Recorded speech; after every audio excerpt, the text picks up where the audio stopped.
Thank you.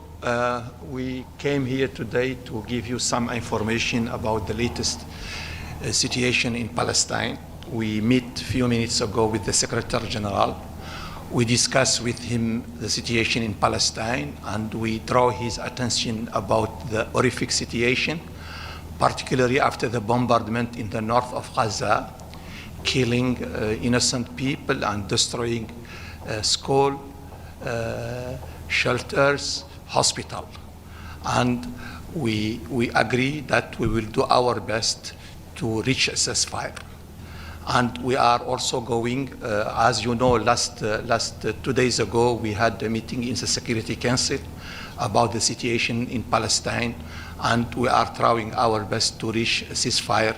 Is very urgent and very important. We also discussed the recent news in invasion, after the invasion in Lebanon by the Israeli occupied power, which killed innocent people and killed United Nations forces. We discussed also the situation in Syria after the airstrike who killed innocent people in Damascus. It became a daily airstrike. All these issues are in UNRWA also. We discussed the situation in UNRWA, which are, is facing some decision to be taken by Knesset. We are against this situation. The UNRWA is still the pivotal and very important organization to help Palestinian people and all refugees in this area. I will stop here and I will give the floor to Ambassador Riyad. Thank you, Mr. President. As you see, we have a large delegation of Arab ambassadors, 10 of us, that met with the Secretary General based on a decision that we made in an emergency meeting of the Arab ambassadors a few days ago. In that meeting, we assessed the situation, especially the extreme danger of large-scale genocide in the northern part of Gaza, in which there are 400,000 Palestinian civilians being threatened either to be killed or to be starved to death. This is based on the leaked information in the media that there is a report by the generals in Israel who proposed this idea of sealing the northern part of the Gaza Strip, declaring it a military zone. Whoever remains there is a military target, which means that if that is to be implemented, then there is a danger of seeing larger number of extermination of Palestinians beyond and above what happened during the first year. So it was a collective duty to alarm the Security Council members, which we did. Then we met as an Arab group and we agreed on a strategy, which started with meeting with the President of the Security Council, then demanded an emergency meeting which took place. We listened very closely to the reporting and the statements of all members of the Security Council. It seems that part of our message is resonating. They are showing more seriousness than before, which means that they are extremely terrified of the possibility of this massive genocide that could be unleashed in the northern part of Gaza. So they are discussing and debating among them the possibility of adopting a resolution that calls for, among other things, an immediate ceasefire. We hope that they have the spine and the strength and the determination to take that step to prevent this genocide from taking place. The Israeli occupying authorities, instead of learning from all these lessons and to stop this war against our people in Palestine, particularly in Gaza and more specifically in the north, they're expanding the war against Lebanon, which we condemn, and we are in full solidarity with our brothers and sisters in Lebanon. They're attacking very frequently Syria. We are in solidarity with them, and they are potentially threatening to expand this war. What we need is not to expand this war. What we need is to stop this war, to have an immediate ceasefire, to send humanitarian assistance to our people, to scale, to defend UNIFIL, to remain in the blue line in Lebanon and to allow for opening a door for a political horizon. So we discussed all these issues with the Secretary General. We admire his courage and his defense of international law and what the UN stands for. We will work very closely with him, and he is working with everyone, including the Security Council members and the P5 and everyone who is ready and willing to work with the Secretary General, with the UN, to uphold the principles of international law, international humanitarian law, what all the UN represent. The other thing that we are working on very actively is defending UNRWA. We succeeded in building collectively a coalition of 124 countries. Yesterday, you saw a demonstration of most of those who were able to attend with us, in excess of 100, stood before you here defending UNRWA. We raised that issue with the SG, and we are working very, very hard in order not to allow this dangerous piece of legislation in the Israeli Knesset to put UNRWA out of business. UNRWA is indispensable. UNRWA is the most successful story of the United Nations since its inception, and it is the shining example of the success of multilateralism when we all honor and respect international law and work together to serve the vulnerables, the refugees, those who are in need of this kind of help, 6 million of them Palestinians, until there is a just political solution to the question of the refugees. We are very active in all these things.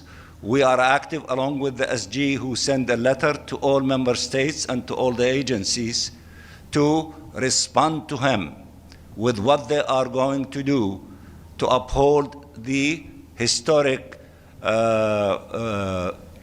advisory opinion of the ICJ in putting an end as quickly as possible of this illegal occupation. It has to end as quickly as possible. Therefore, it is the obligation of member states, UN agencies, different components of the UN to take steps to shorten the life of this illegal occupation, the source of all evils in the Middle East.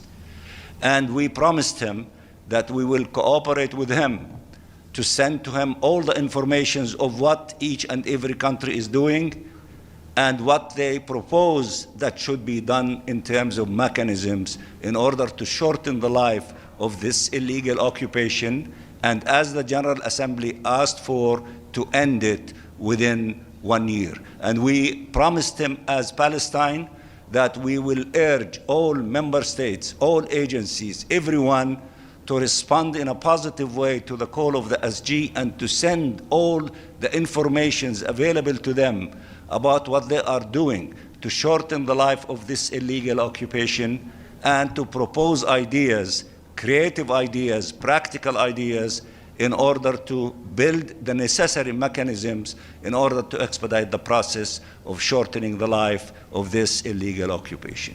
We thank you very much for being with us every step of the way, and we will always share with you what we do, and we count on you to transmit the essence of what we tell you to your audience. Thank you very much. Edith, you deserve the first question. Thank you, Mr. Ambassador. 2 questions. First, on a Security Council resolution, is there actually any draft on paper yet? And when would you see this possibly being put to a vote? And secondly, both Israel and Hamas have indicated since the death of Yahya Sinwar announced yesterday that they have no intention in stopping the war in Gaza, and I wonder what your reaction is to that. Let me just tell you, with regard to the first question, we are ready to have a product, a resolution, to be put to a vote yesterday in the Security Council, as far as we are concerned as an Arab group. But the Security Council, it operates in its own unique way. We see some ideas being floated among the members of the Security Council. It is possible that something that might emerge possibly by Tuesday, but as far as we are concerned, we will be pressing for, as quickly as possible, of a resolution demanding an immediate ceasefire, demanding humanitarian assistance to scale to all corners of the occupied Gaza Strip to reach the needs of our people in every place in the Gaza Strip. We need to save lives, not to kill more people, and we need to stop this crime against humanity and war crime of forced displacement.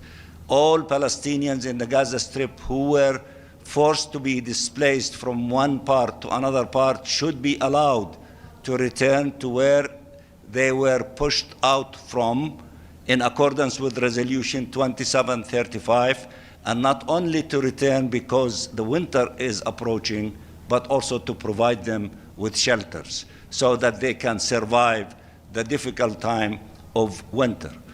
With regard to the two parties that you referred to, it is the duty of the Security Council to maintain international peace and security.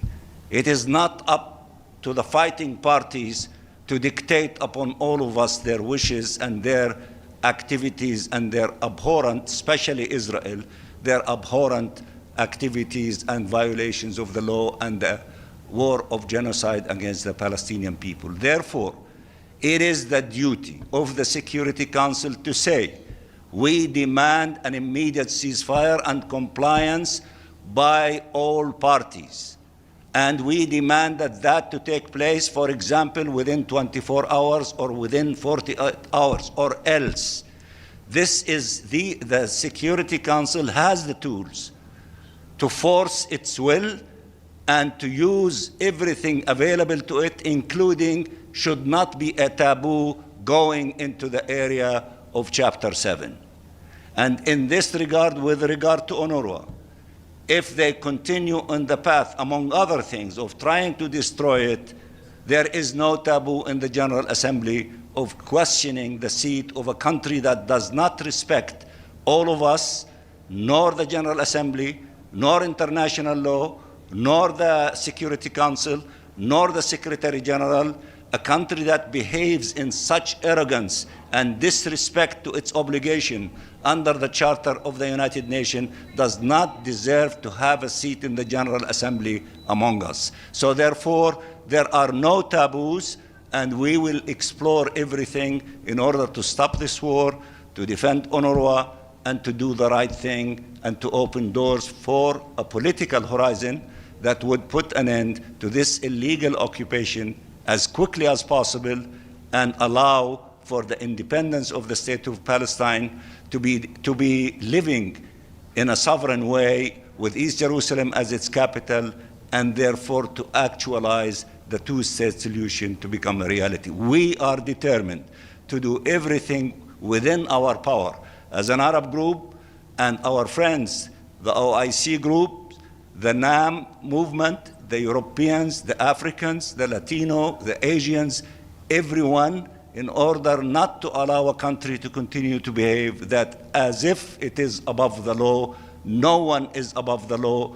All of us should be honoring and respecting the provisions of the Charter of the UN, and peace should prevail in the land of peace, the land of Jesus Christ.